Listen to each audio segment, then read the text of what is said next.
So far, we've been able to use angles to keep our drawing accurate. Now, in a perfect world, all our angle measurements would be perfectly exact, and that's all we would need to keep the drawing accurate. But in reality, our angles will rarely be perfectly exact.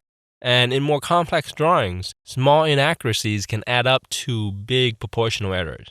So, in order to ensure maximum accuracy, we'll also incorporate distances into our measuring process so that they could help double-check the angles. Now, here's how to measure distances in drawing. By the way, if you enjoyed this lesson, be sure to check out the full Drawing Fundamentals course at mydrawingtutorials.com/basics. It's designed to teach a complete beginner all the basic skills they'll need to become successful at drawing. Okay, back to the lesson. Let's say we're working in sight size with a photo reference.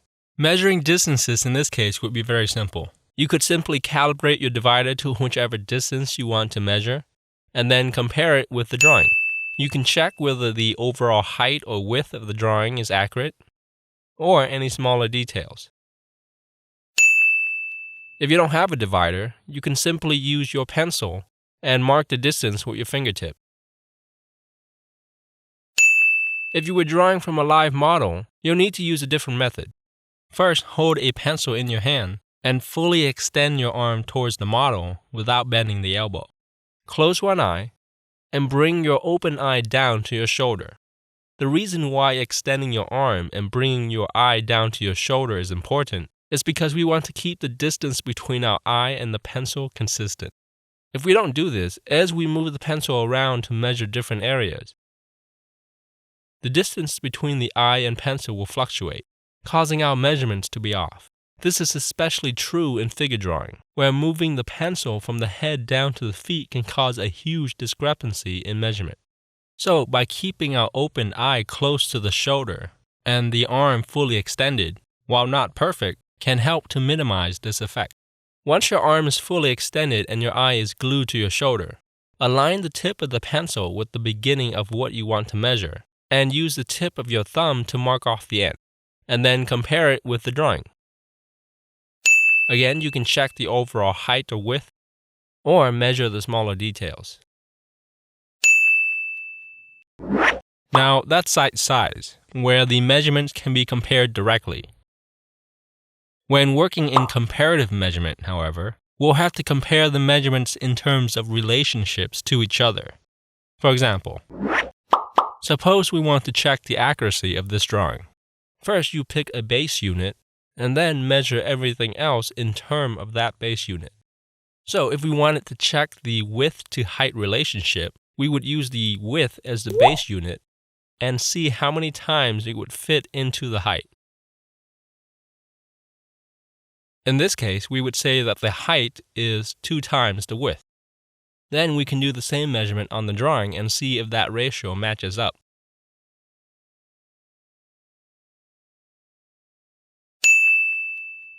A lot of times, the ratio will not be a clean fraction like this.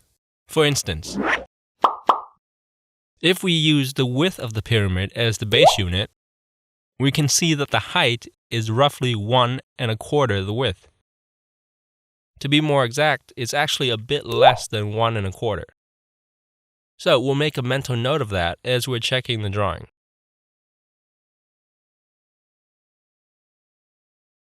That should be 1 1/4, and the drawing is slightly less than that, so that looks about right. We could also use parts of the drawing as the base unit. For example, if we wanted to check the relationship of these 2 lines, we could use a shorter segment as the base unit and see that the longer line is just a tiny bit less than 2 times the length.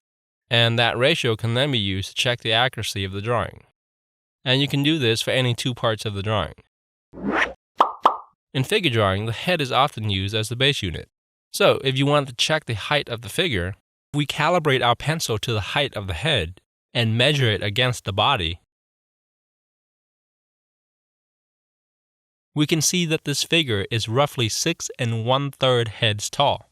Then we can use that ratio to check the drawing.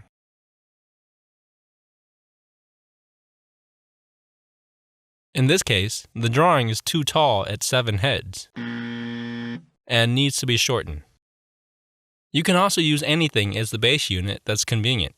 I often look for one-to-one matches. For example, we could notice that this segment of the lower leg is equal to this segment of the upper leg, or the width of the shoulder is equal to this segment of the arm, or this segment of the upper arm is equal to the negative space between the shoulder and the back of the head. In a portrait drawing, we could notice that the width of the eye is equal to the distance between the eyes, or the width of the mouth is equal to the distance between the upper lip and the chin, and so on. I really like this method because it allows me not to have to deal with awkward fractions. Well, I hope that gave you a good idea of how to measure distances in drawing. And as you practice more and more, judging distances will become more intuitive. Without having to hold up your pencil to measure, you'll be able to tell when a distance is bigger or smaller than it should be and correct it. So let's get to the next lesson and start practicing. Well, I hope you enjoyed this lesson, and if you did, make sure to check out the full Drawing Fundamentals course at mydrawingtutorials.com/basics. You'll get tons of additional lessons and step-by-step exercises and learn things like how to draw anything accurately from observation, how to construct and draw objects from your imagination, how to shade realistically, and a whole lot more. So if you're ready to improve your drawing skills, head over to mydrawingtutorials.com/basics or click the link below.